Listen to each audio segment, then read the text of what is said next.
that's not what you're expecting from me. That would be hard for me.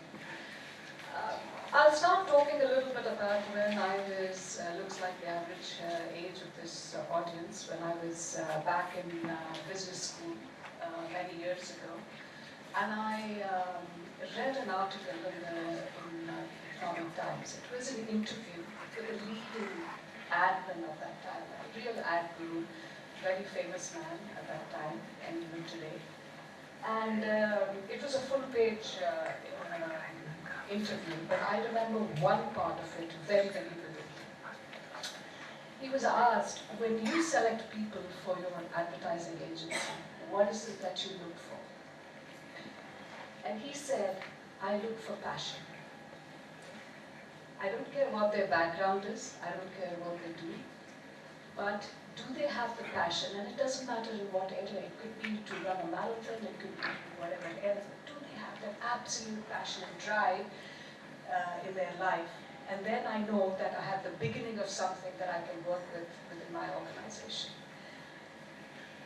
Now remember, I was in business school at this time. And at that age, you're passionate about everything.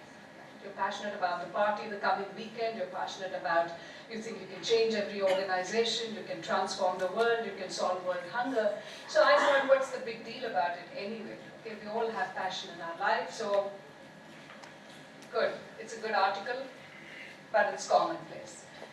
But later on, when I went on to my first job and started looking around me and observing people that I work with and what they do, I realized that this passion is not so commonplace. And I worked in an organization, brilliant people, okay? IITs, IIMs, best engineering colleges in the country, management schools, and I figured out that they've all got great ideas.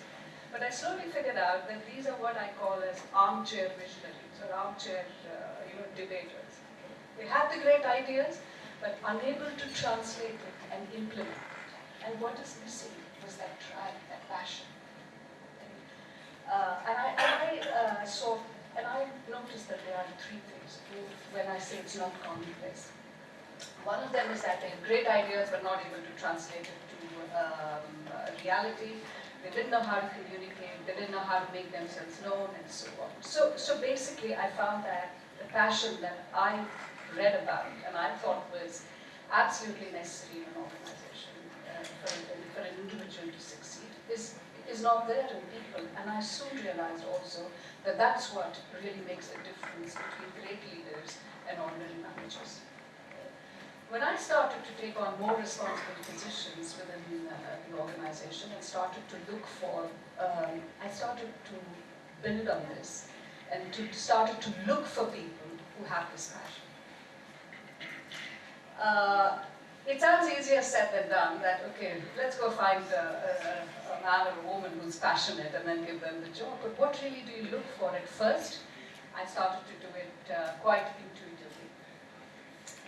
But then I realized as I went on and it became a little more structured and organized around it.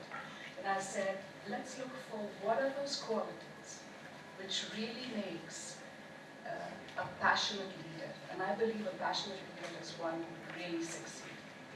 It's not to say that you don't need all the other things. You need the vision, you need the capability. I mean, to me, that's the case. You need the capability and everything else.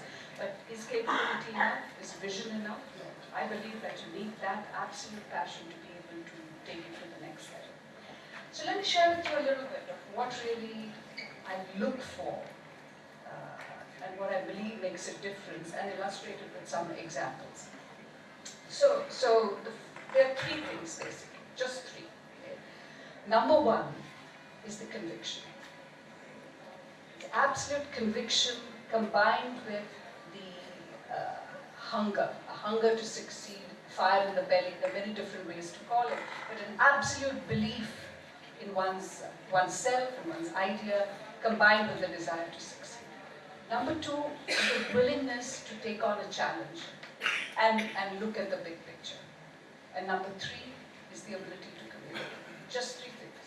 Okay? So let's take each one of them. Okay? The first one, which is around the conviction. Okay? Most people know that. If you ask one of these venture capital guys who invest in an idea like the Jabbo we saw earlier, for example. Anybody can have a great idea, but what do they look for? What do I look for when somebody comes to me with an investment idea or a business case? Okay. I say the idea is great, but ideas can fail. The market can change. So you're creating a business case based on what the market is, but the market can change. So what really do you look for then? And that you look for, does this guy have the conviction that this is going to work? And does this guy have the ability to adapt and change if the market changes? Because that's reality. Does he have a strong sense of belief that he will do everything to make it succeed? Or is he going to find 10 excuses tomorrow that, why did I fail in this? Because it's easy to find an excuse. As I said, the market will change. And that's what really one looks for. I'll give you an example also. When I this is just as of 2 months ago, we were starting a new business line in the company. And I was looking for senior people to run that business line. I interviewed probably 8 or 10 different people. But one guy, when I challenged him, saying, why do you think this business will succeed? He said to me, I believe it. And I'm willing to bet my entire salary on that one. He said, don't pay me salary, give me profit sharing. It's better for me. That guy believed so much in what he could do that he was willing to put his salary on the line and was willing to take profit share. Of course, I didn't accept it. He gave him the job very clearly. In a corporate construct, it's very difficult to do that kind of model. But I knew this guy would do whatever it takes to make it work. To me, that's conviction. So let's go to the second one that I talked about, which is the courage, the willingness to take on a challenge and not missing the wood for the trees, looking at the big picture. I'll give you 2 examples.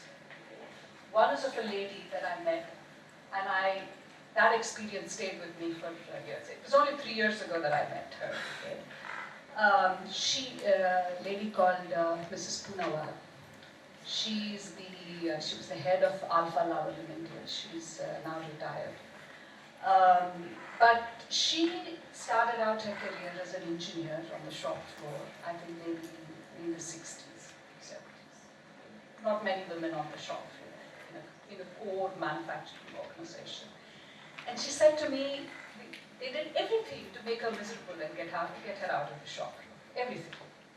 Okay? But she persisted. And she told me they finally got so fed up with her, they asked her to do the housekeeping. They said, okay, go out, manage the gardens and do whatever else, manage the housekeeping for the company. And she said she put her heart and soul into it, very passionate, and did such a fine job at it that Alpha Laval, I think, won the best gardens or the best maintained or landscape gardens award for years in a row. Okay. She said, it doesn't matter, nothing could faze me. I did that for 2 years. But she said, when I was looking at doing something with this organization, what does 2 years of housekeeping mean? It means nothing. Okay? I don't see that in many youngsters. I don't see that. They worry about every single day. Of course you should. You worry about every 3 months of your career. But you take that example, it doesn't matter. When you're looking at a career of 30 or 40 years, it doesn't matter what you do for 1 year. Try for the experience, try to make something different. I'll give you my own example. So as I said, I was at business school and then I joined my first organization. And it was of course, an IT company. And everybody, it's cool to write new software code. It's cool to write new applications. The development work in an IT company is considered the best type of work. And of course, a lot of my colleagues got that work. And I got the most boring, uncool work you can think of, which was to do software maintenance. Okay? Look at the absolute crap that somebody else did, okay, and fix it. And I was stuck with that. And I went to my manager and anybody else who was willing to listen. And I said, this is not on. How can you do this to me? And I called me aside and told me, just shut up and do this. Do this for 1 year and you will remember me many years later and thank me for what I did for you.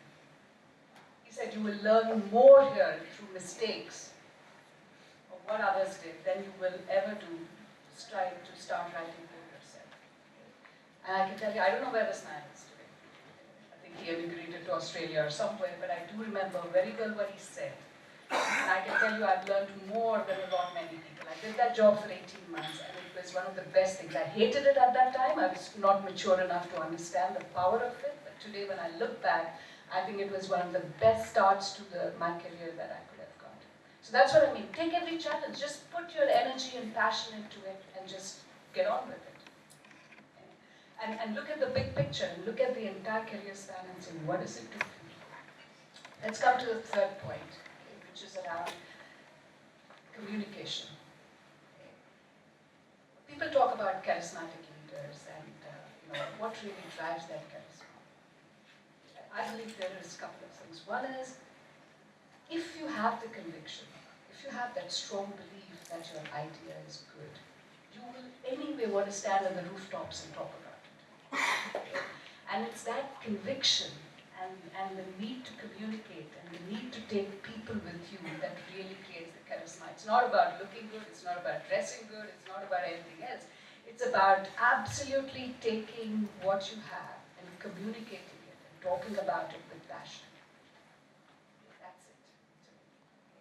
And when you do that, and when other people start to listen to you, they start believing in you, they start following you, and that's what then makes the beginning of a good leader. And without that, it doesn't work. So as I said, there are lots of people with lots of great ideas, but if they are unable to share it, if they are unable to communicate it to others, and they're unable to absolutely take that group along with them and go on the ride, then it doesn't work. So to me, those are the three main things which I consider are part of what I saw defines what I started with, defines passion. To me, passion is again about having the conviction, that burning desire, the fire in the belly. Passion is all about taking on any challenge with an equal level of energy and drive. And third, passion is also about communicating very clearly what you have and what you do. Now, is this enough to make a good leader? No. I would be misleading you if I said that this is all that you need. You know that's not all that you need. You need a lot of other things. I mean, you need the base material, you need the idea, you need the vision, you need the capability. So all of that is there that you need. But if you don't have passion, I can tell you it doesn't work. So to me, it's an absolute necessary condition for those of you with a mathematical background. It may not be sufficient, but it is an absolutely necessary.